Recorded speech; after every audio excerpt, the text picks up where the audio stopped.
Here's yet another question where I think that the answer is really, really obvious, and yet people get this question wrong all the time. And I think it's because you guys get lost in the science of this passage. It's a lot of technical terms, and you kind of panic, and you think you need to understand all those technical terms. No.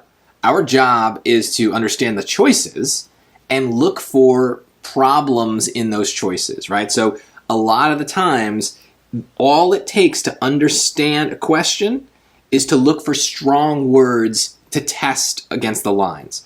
So most of the time, the strong words make a choice wrong, but not always. It's just a matter of looking for things to test. So words that hold a lot of weight, that have a lot of meaning, that are very specific, those are things that we need to look at and test. I do think that the answer is just in these lines, but I get that the right answer is not going to just maybe pop out in the same way. So let's look at what they tell us to, right? So they tell us line 30, I'm reading a sentence before and after, or in this case just before because the paragraph ends there. A flock of 14 juveniles carried data loggers, specially built by Usherwood in his lab. The device's GPS determined each bird's flight position to within 30 centimeters, and an accelerometer showed the timing of the wing flap. So why did they talk about the 30 centimeter measurement? Well, because it's telling us each bird's flight position. It's a GPS. It's telling us where the bird is. So it's telling us the location of the bird. So let's look at the choices. A, to demonstrate the accuracy with which the data loggers collected the data. So that's kind of vague, but to within 30 centimeters sounds a lot like an accuracy measurement, right? So it tells the position plus or minus 30 centimeters. So that seems right. It doesn't have any strong words that could get in the way, right? Does it talk about the accuracy? Yeah. Does it talk about data? Yeah, that's a perfectly vague word that we can't really argue with, right? Of course, it's called a data logger, right? I mean, it's going to collect data. That's the whole point of the thing. Now, it doesn't specify what data it collects in the choice, and so that might scare you, but that doesn't scare me because that's not my job. The choice doesn't say it. I don't need to evaluate that then. But let's look at B, C, and D because they kind of go a step further.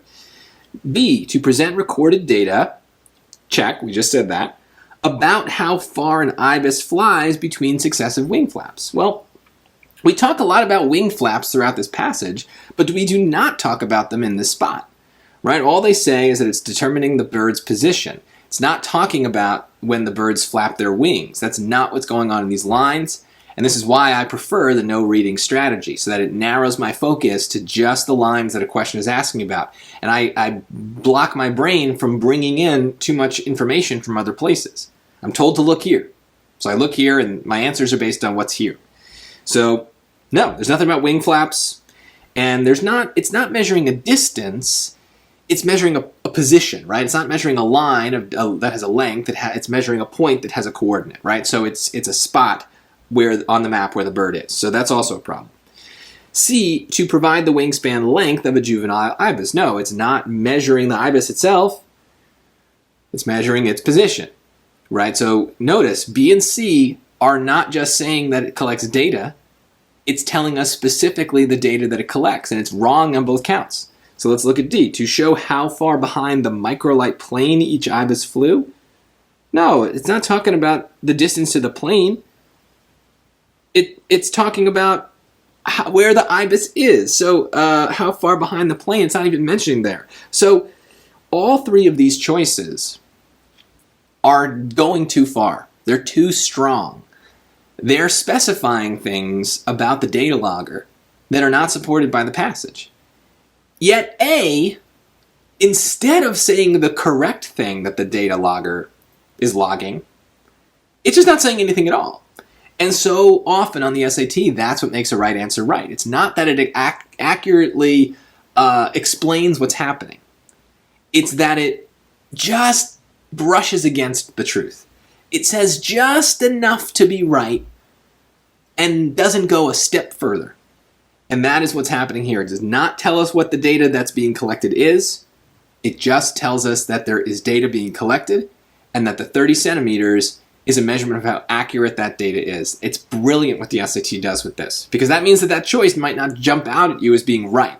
And that's why on the SAT, we're often not looking for right answers, we're looking for wrong answers, and strong words are a big clue that something might be wrong. Not always wrong, but at least it gives us something to test against the lines. And in this case, all the wrong answers very, very obviously fail that test.